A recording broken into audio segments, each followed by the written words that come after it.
जय श्री राम दोस्तों, राधे राधे। मैं हूँ पुष्पा उपाध्याय। जय श्री राम, राधे राधे। मैं हूँ सीमा पांडे।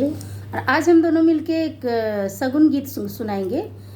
शादी का 5 सगुन होता है, उर्दी छूते समय गाते हैं, तो उसमें से एक मैं सुना रही हूँ। आपको सगुन का गीत पसंद आएगा, वीडियो को लाइक कीजिएगा, शेयर कीजिएगा, कमेंट में बताइए सगुन कैसा लगा, और हमारे चैनल एसपी भजन सागर को सब्सक्राइब करें।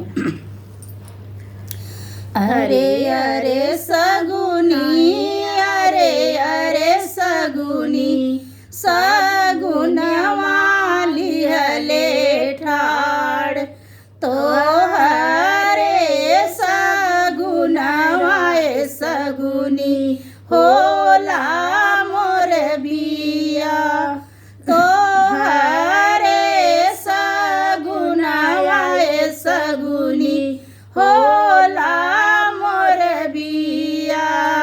अरे अरे पंडित, अरे अरे पंडित, पतर वाली हले ठाड़, तो हरे पतर वाए पंडित होला मोर बिया, तो हरे पतर वाए पंडित होला मोर बिया। अरे अरे कोहरा, अरे अरे कोहरा, कलश वाली हले ठाड़, तो हरे कलश वाए कोहरा होला मोर बिया, तो कोहरा होला मोर बिया।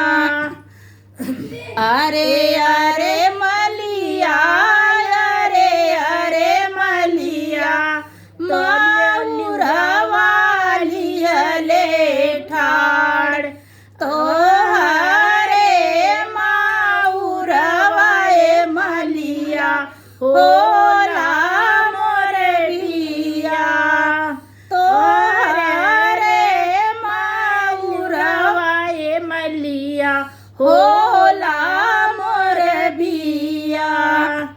अरे अरे दर्जी, अरे अरे दर्जी, जोड़ा वाली हले ठाड़, तो हरे जोड़ा वाए दर्जी होला मोर बिया, तो हरे नी जोड़ा वाए दर्जी होला मोर बिया। अरे अरे मोचिया, अरे अरे मोचिया, तो जूता वाली हले ठाड़, तो हरे जूता वाए मोचिया होला मोर बिया, तो हरे जूता वाए मोचिया होला मोर बिया। अरे अरे लोहरा, अरे अरे लोहरा, सुगना लिहले ठाड़, तो हरे सुगना वाए लोहरा होला मोर बिया, तो हरे सुगना वाए लोहरा होला मोर बिया। अरे अरे सगुना, अरे अरे सगुना,